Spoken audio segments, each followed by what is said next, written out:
Hi, welcome to the mobile library, and we're going to be reading chapter 6 of The Bad Beginning. The next morning, when the children stumbled sleepily from their bedroom into the kitchen, rather than a note from Count Olaf, they found Count Olaf himself. "Good morning, orphans," he said. "I have your oatmeal already in bowls for you." The children took seats at the kitchen table and stared nervously into their oatmeal. If you knew Count Olaf and he suddenly served you a meal, wouldn't you be afraid there was something terrible in it, like poison or ground glass? But instead, Violet, Klaus, and Sunny found that fresh raspberries had been sprinkled on top of each of their portions. The Baudelaire orphans hadn't had raspberries since their parents died, although they were extremely fond of them. "Thank you," Klaus said carefully, picking up one of the raspberries and examining it. Perhaps these were poison berries that looked just like delicious ones. Count Olaf, seeing how suspiciously Klaus was looking at the berries, smiled and plucked a berry out of Sunny's bowl. Looking at each of the three youngsters, he popped it into his mouth and ate it. "Aren't raspberries delicious?" he asked. "They were my favorite berries when I was your age." Violet tried to picture Count Olaf as a youngster, but couldn't. His shiny eyes, bony hands, and shadowy smile all seemed to be things that only adults process. Despite her fear of him, however, she took her spoon in her right hand and began to eat her oatmeal. Count Olaf had eaten some, so it probably wasn't poisonous. And anyway, she was very hungry. Klaus began to eat too, as did Sunny, who got oatmeal and raspberries all over her face. "I received a phone call yesterday," Count Olaf said, "from Mr. Poe. He told me you children had been to see him." The children exchanged glances. They had hoped their visit would be taken in confidence, a phrase which here means kept a secret between Mr. Poe and themselves, and not blabbed to Count Olaf. "Mr. Poe told me," Count Olaf said, "that you appeared to be having some difficulty adjusting to the life I have so graciously provided for you. I'm very sorry to hear that." The children looked at Count Olaf. His face was very serious, as if he were very sorry to hear that, but his eyes were shiny and bright, the way they are when someone is telling a joke. "Is that so?" Violet said. "I'm sorry Mr. Poe bothered you."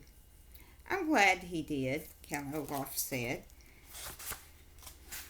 "because I want the three of you to feel at home here, now that I am your father." The children shuddered a little at that, remembering their own kind father, and gazing sadly at the poor substitute now sitting across the table from them. "Lately," Count Olaf said, "I have been very nervous about my performances with the theater troupe, and I'm afraid I may have acted a bit standoffish." The word standoffish is a wonderful one, but it does not describe Count Olaf's behavior toward the children. It means reluctant to associate with others, and it might describe someone who, during a party, would stand in a corner and not talk to anyone. It would not describe somebody who provides one bed for three children to sleep in, forces them to do horrible chores, and strikes them across the face. There are many words for people like that, but standoffish is not one of them. Klaus knew the word standoffish and almost laughed out loud at Olaf's incorrect use of it. But his face still had a bruise on it, so Klaus remained silent. "Therefore, to make you feel a little more at home here, I would like to have you participate in my next play. Perhaps if you took part in the work I do, you would be less likely to run off complaining to Mr. Poe." In what way would we participate? Violet asked. She was thinking of all the chores they already did for Count Olaf, and was not in the mood to do more. Well, Count Olaf said, his eyes shining brightly, the play is called The Marvelous Marriage, and it is written by the great playwright Al Funkut. We will give only one performance on this Friday night. It is about a man who is very brave and intelligent, played by me. In the finale, he marries the young, beautiful woman he loves in front of a crowd of cheering people. You, Klaus, and you, Sonny, will play some of the cheering people in the crowd. But we're shorter than most adults, Klaus said. Won't that look strange to the audience? You will be playing two midgets who attend the wedding, Olaf said patiently.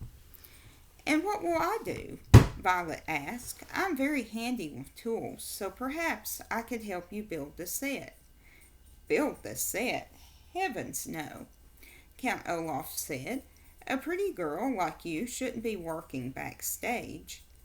But I'd like to, Violet said. Count Olaf's one eyebrow raised slightly, and the Baudelaire orphans recognized the sign of his anger.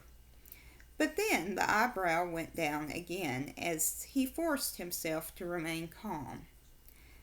But I have such an important role for you on stage, he said. You are going to play the young woman I marry. Violet felt her oatmeal and raspberries shift around in her stomach as if she had just caught the flu. It was bad enough having Count Olaf acting in loco parentis and announcing himself as their father, but to consider this man her husband, even for the purposes of a play, was even more dreadful. It is a very important role, he continued, his mouth curling up into an unconvincing smile, although you have no lines other than I do, which you will say when Justice Strauss asks you if you will have me. Justice Strauss? Violet said. What does she have to do with it?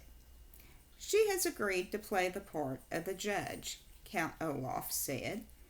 Behind him, one of the eyes painted on the kitchen walls closely watched over each of the Baudelaire children. I asked Justice Strauss to participate because I wanted to be neighborly as well as fatherly. Count Olaf, Violet said, and then stopped herself. She wanted to argue her way out of playing his bride, but she didn't want to make him angry. Father, she said, I'm not sure I'm talented enough to perform professionally. I would hate to disgrace your good name and the name of Al Funkut. Plus, I'll be very busy in the next weeks working on my inventions and learning how to prepare roast beef, she added quickly, remembering how he had behaved about dinner. Count Olaf reached out one of his spidery hands and stroked Violet on the chin, looking deep into her eyes. You will, he said, participate in this theatrical performance. I would prefer it if you would participate voluntarily, but as I believe Mr. Poe explained to you, I can order you to participate, and you must obey. Olaf's sharp and dirty fingernails gently scratched on Violet's chin, and she shivered. The room was very, very quiet as Olaf finally let go. Just a moment. Shasta? Okay, Shasta, you can read with us. The room was very, very, very quiet as Olaf finally let go and stood up and left without a word. The Baudelaire children listened to his heavy footsteps go up the stairs to the tower they were forbidden to enter. Well, Klaus said hesitantly, I guess it won't hurt to be in the play. It seems to be very important to him, and we want to keep on his good side. But he must be up to something, Violet said. You don't think those berries were poisoned, do you? Klaus asked worriedly. No, Violet said. Olaf is after the fortune we will inherit. Killing us would do him no good. But what good does it do him to have us be in his stupid play? I don't know, Violet admitted miserably. She stood up and started washing out the oatmeal bowls. I wish we knew something more about the inheritance law, Klaus said. I'll bet Count Olaf has cooked up some plan to get our money, but I don't know what it could be. I guess we could ask Mr. Poe about it, Violet said doubtfully, as Klaus stood beside her and dried the dishes. He knows all those Latin legal phrases. But Mr. Poe would probably call Count Olaf again, and then he'd know we were on to him, Klaus pointed out. Maybe we should try to talk to Justice Strauss. She's a judge, so she must know all about the law. But she's also Olaf's neighbor, Violet replied, and she might tell him that we had to ask. Klaus took his glasses off, which he often did when he was thinking hard. How could we find out about the law without Olaf's knowledge? Book, Sonny shouted suddenly. She probably meant something like, would somebody please wipe my face? But it made Violet and Klaus look at each other. Book. They were both thinking the same thing. Surely Justice Strauss would have a book on inheritance law. Count Olaf didn't leave us any chores to do, so I suppose we are free to visit Justice Strauss in her library. Klaus smiled. Yes, indeed, he said. And you know, today I don't think I'll choose a book on wolves. Nor I, Violet said, on mechanical engineering. I think I'd like to read about inheritance law. Well, let's go, Klaus said. Justice Strauss said we could come over soon. And we don't want to be standoffish. At the mention of the word that Count Olaf had used so ridiculously, the Baudelaire orphans all laughed, even Sonny, who of course did not have a very big vocabulary. Swiftly they put away the clean oatmeal bowls in the kitchen cupboards, which watched them with painted eyes. Then the three young people ran next door. Friday, the day of the performance, was only a few days off, and the children wanted to figure out Count Olaf's plan as quickly as possible. So tomorrow we'll be reading chapter 7.